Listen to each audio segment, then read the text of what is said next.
Hey, this is how to do complementary EQing.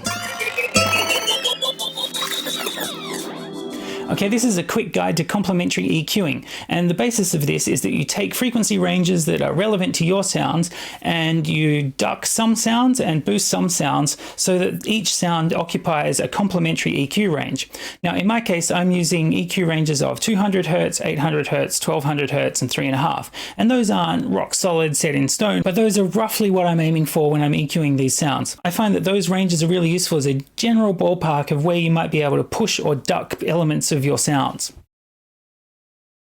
Okay, so today we're looking at EQing, and I've got this loop set up already, which we used for a previous tutorial.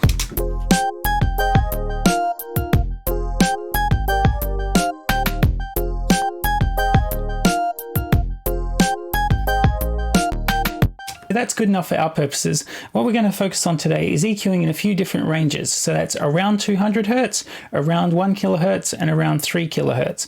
Now, the reason for those ranges is that sometimes you get mud and weird low-end build-up around 200 Hz. Around 1000 Hz, a lot of instruments tend to have something happening in that range. So a little bit below and a little bit above, you might want to tidy up a particular instrument around that range. And our ears are super sensitive at around 3500 Hz. So we want to make sure that that area, we only have sounds that we want to actually feel really present because our ear is really going to pick them up. So usually that kind of frequency range is reserved or emphasized by lead instruments. So let's have a look at each of our instruments here and see whether we can enhance them by focusing on those regions. So we've got our bass and it sounds like this.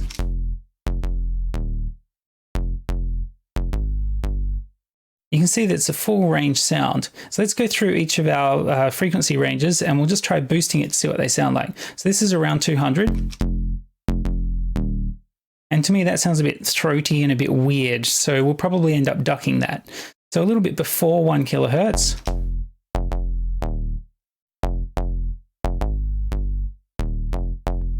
It sounds a bit nasally almost, a little bit above 1 kHz.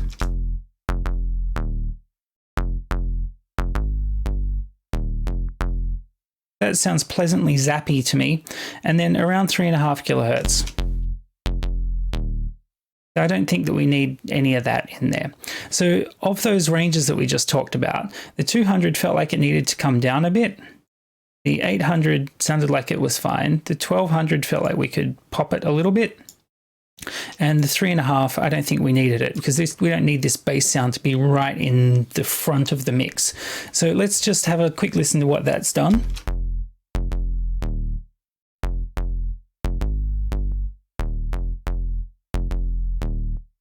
So to me, that's kind of made the sound a lot more rounded. It sounds like it is where it needs to be and not where it doesn't need to be. So we've taken out a bit of this 200 Hz, we've taken out a bit of this 3.5. Let's keep going and we'll apply a similar processing to each of our channels. So this chords channel, let's see what that's doing in the spectrum.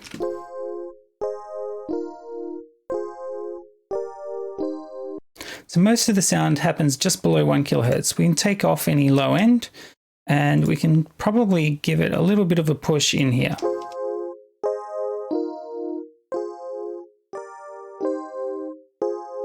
So we've made it more present around 1 kHz, but we haven't made it more present where we know that the bass is trying to poke through. So the bass is trying to poke through just above 1K, and we know that the chords are mainly happening just below 1K, where we've taken a little bit of the bass out anyway.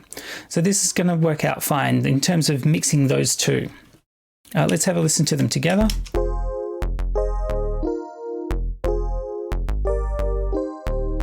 They don't sound like they're clashing.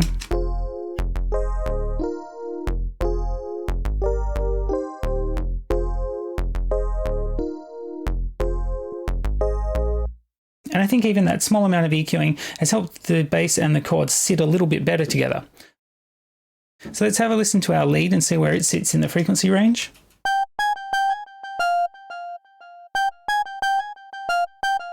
So we can see that we don't need any of the low end. We can bring that up a little even.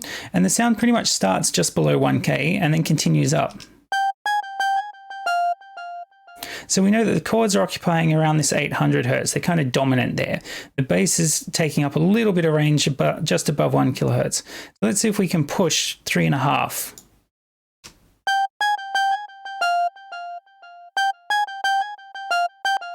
And can we actually duck below that? We can a little bit to create some room for the chords and the bass to sit. So let's see how that works in context.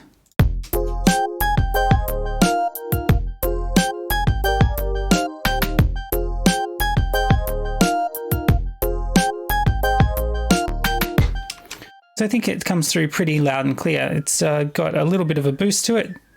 Probably a bit less is enough. So just to show off the results of how EQ work, I'm going to play the loop without the drums, and I'm going to turn the EQs on and off. So hopefully you get a feel for how much clearer and cleaner this can sound.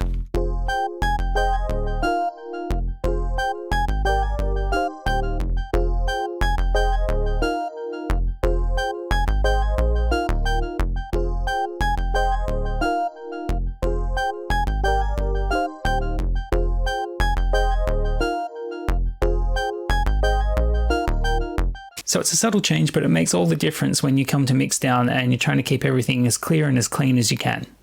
All right, so that was complementary EQing. I hope you got some ideas out of that about how you might be able to EQ sounds in your tunes so that they sit better together. By choosing frequency ranges that work for the sounds that you're working with, you can get different sounds to sit together nicely by giving some a little push here and some a little pull there so that they sit together and they're more complementary to each other. That's why I call it complementary EQing. You choose a set of frequency ranges and you make sure that all of the sounds that are in your track work together, complementing each other within that EQ structure. Thanks for watching, and I'll see you in the next one.